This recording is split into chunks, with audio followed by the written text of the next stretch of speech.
Hello everyone, welcome to new video. In this video, I will show you how to allow show a scale on map in Google Maps.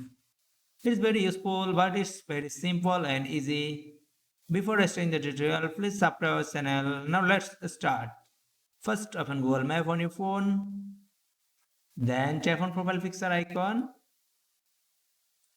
Now tap on settings.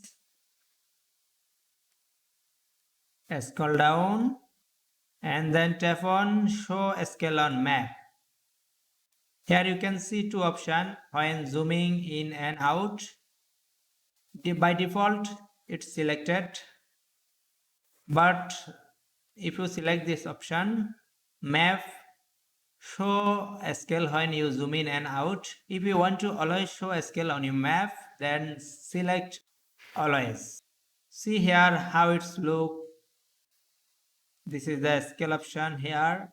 It's always show on map from now. That's it for now. I hope you enjoyed this tutorial. If you enjoyed this, please like this and also as well as subscribe our channel for more interesting tech tutorials like this. Thank you.